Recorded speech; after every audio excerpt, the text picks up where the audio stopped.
मतलब के बिना कोई नहीं प्यारा, स्वार्थ के बिना कोई नहीं प्यारा। सबसे पहला है खुदा पर यकीन लाना। हम तस्करा करेंगे हिंदू धर्म में खुदा का तसव्वुर क्या है। जब हम कोई आम हिंदू से पूछते हैं आप कितने खुदाओं में मानते हैं, कुछ कहेंगे 3 खुदा, कुछ कहेंगे 10, कुछ कहेंगे 100, कुछ कहेंगे 1000 और कुछ कहेंगे 33 करोड़। लेकिन जब हम एक हिंदू पंडित से पूछते हैं, वो हिंदू से जो हिंदू धर्म की किताबों को जानता है, वो हिंदू कहेगा कि हिंदू सिर्फ एक भगवान, एक ही खुदा में मानना चाहिए और एक ही खुदा की इबादत करना चाहिए। लेकिन आम हिंदू एक फिलॉसफी में मानता है जिसे कहते हैं पैंथीइज्म। पैंथीइज्म की मानी आम हिंदू समझता है सब कुछ खुदा है। पेड़ खुदा है, इंसान खुदा है, सूरज खुदा है, चांद खुदा है, सांप खुदा है। हम मुसलमान समझते हैं कि सब कुछ खुदा का है। पेड़ खुदा का है, इंसान खुदा का है, सूरज खुदा का है, चांद खुदा का है, सांप खुदा का है। अहम फर्क हिंदू और मुसलमान में है। आम हिंदू कहते हैं सब कुछ खुदा है, हम मुसलमान कहते हैं सब कुछ खुदा का है। सिर्फ एक अहम फर्क है का। अगर हम इस का के फर्क को मिटा लेंगे तो हिंदू और मुस्लिम एक हो जाएंगे। दर्शकों, अभी आपने सुने मुसलमान धर्म के प्रवक्ता डॉक्टर जाकिर नाइक जी के विचार और आइए अब जानते हैं जगत गुरु तत्वदर्शी संत रामपाल जी महाराज जी के विचार। जैसे मेंबर ऑफ पार्लियामेंट भारत की एमपी की जो सीट हैं वो 500 हैं, वो सभी एमपी साहब कहलाते हैं, मेंबर ऑफ पार्लियामेंट। और जैसे प्रत्येक प्रांत के अंदर अलग से एमएलए सीट होती है, वो एमएलए साहब कहलाते हैं। तो ये सभी साहब हैं, लेकिन इन सब साहबों का एक कंट्रोलर है। ये वो सब उस एक साहब के भी हैं, ये स्वयं सब साहब भी हैं और ये सारे उस एक साहब के एक खुदा के हैं, प्रधानमंत्री के नुमाइंदे। ये भी साहब है अपने सत्र के। अब जैसे किसी ने रजिस्ट्री करवानी है तो वो चाहे किसी से संबंध रखता, उसका काम तहसीलदार से ही होगा, तो उसके लिए वो तहसीलदार साहब है, उससे ही काम बनेगा, उसको उसने प्रार्थना पत्र लगाना पड़ेगा।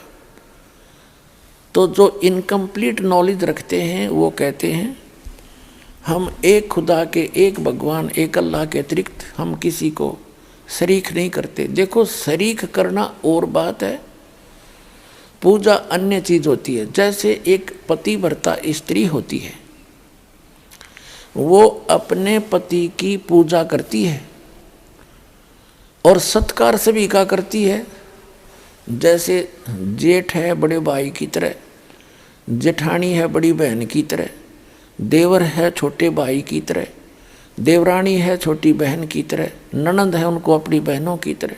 अन्य जो परिवार के सदस्य हैं सबको यथोचित आदर करती है। वो उनकी पूजा नहीं करती, वो सत्कार है, नमस्कार करना होता है। और जैसे एक ज्वाइंट फैमिली में रहती है जब तक वो पतिव्रता लड़की, तो सभी से प्यार से रहती है, सबको यथोचित आदर करती है। और जब वो अलग हो जाते हैं तो उस समय उसके हिस्से में उस परिवार का जो भी वस्तु आती है, सामान आता है, उसको सबको उठा के अपने पति के साथ अपने पति के उस कमरे में, मकान में जो उसके हिस्से में आया उसमें जाकर रख लेगी। उसमें वो किसी के साथ लिहाज नहीं करे और किसी में आस्था नहीं रखती, क्योंकि वो पूजा ही उसकी करती थी। जब उनसे भिन्न हुई तो वो उसकी पूजा कर रही थी, उसके साथ चली गई। लेकिन जब तक ज्वाइंट फैमिली में रही तो उसका फर्ज बने था प्रत्येक से प्यार से रहे, सबका बड़े छोटे का यथोचित आदर करे, तो वो पतिव्रता कहलाती है। और यदि वही पतिव्रता, यदि वही लड़की अपने पति के अतिरिक्त न सास से मुंह तो डंगते बोले और न ननदते, ना जेठ, ना जेठानी, ना ससुरते, तो वो तो कलियारी होगी, रोज घर में झगड़ा रहे, खेचा तानी रहे, तो वो घर शांति से नहीं रह सकता।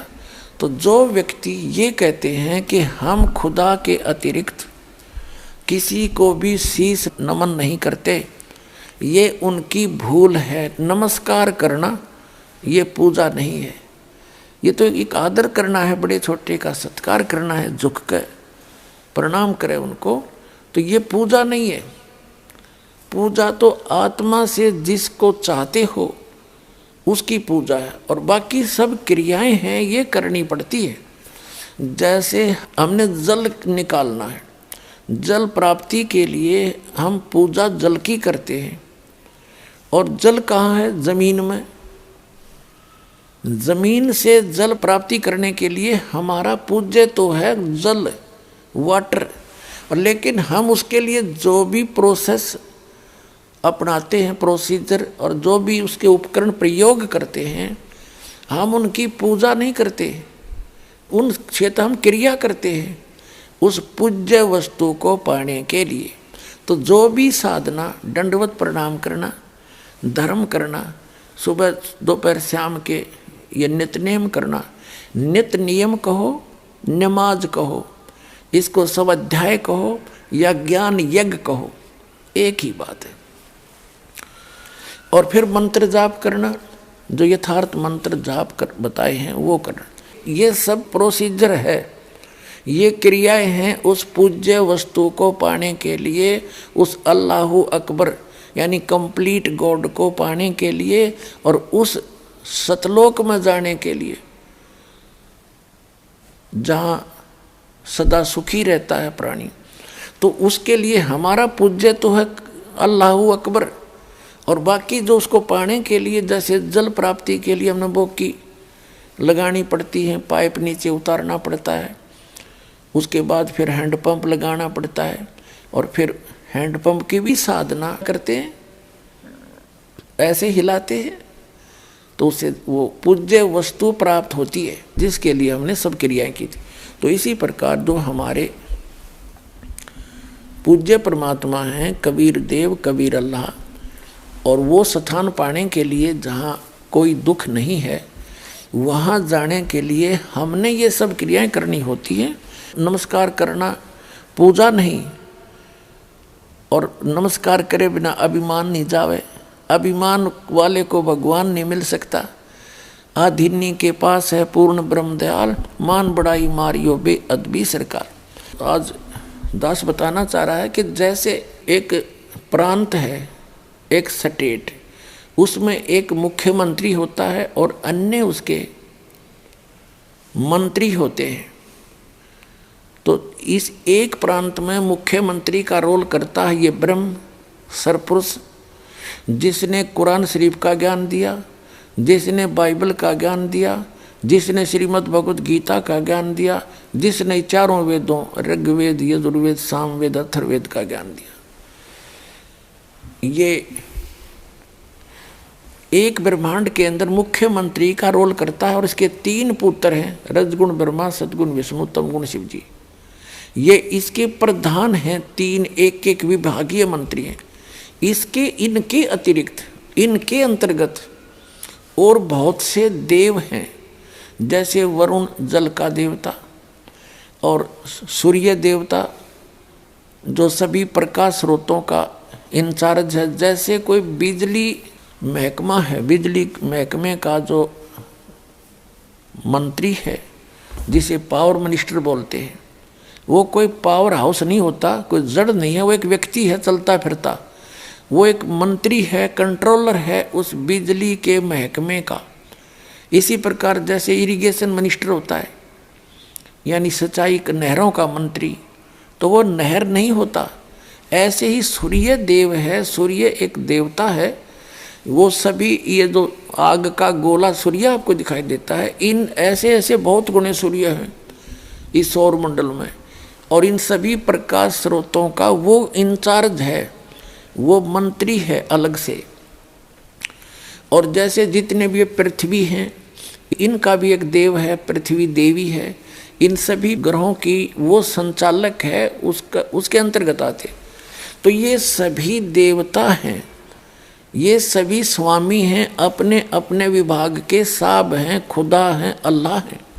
ये सारे खुदा हैं, लेकिन ये इन सब का ओवरऑल कंट्रोलर जो खुदा है, जो असंख्य ब्रह्मांड का स्वामी है, वो अल्लाह ताला है। उसको इसलिए तो अल्लाह ताला का, इसलिए उसको अल्लाह अकबर का, बड़ा भगवान का। इसका मतलब छोटे भगवान भी हैं, छोटे खुदा भी हैं, तभी तो उसको बड़ा कहा ना। बड़े कहने की आवश्यकता नहीं थी जब और खुदा होते ही नहीं थे। अगर और प्रभु ना होते और स्वामी ना होते तो उसको बड़ा कहने की क्या आवश्यकता थी, उसको कबीर कहने की क्या आवश्यकता है, जैसे बड़ा मानते मुसलमान भाई। तो अल्लाह अकबर यानी बड़ा भगवान, बड़ा खुदा, बड़ा अल्लाह। तो छोटे अल्लाह भी हैं, यानी छोटे भगवान भी हैं, छोटे प्रभु भी हैं, अपने अपने क्षेत्र के हैं। ये आपको डिफाइन कर ही दिया, ज़्यादा कहने की जरूरत नहीं।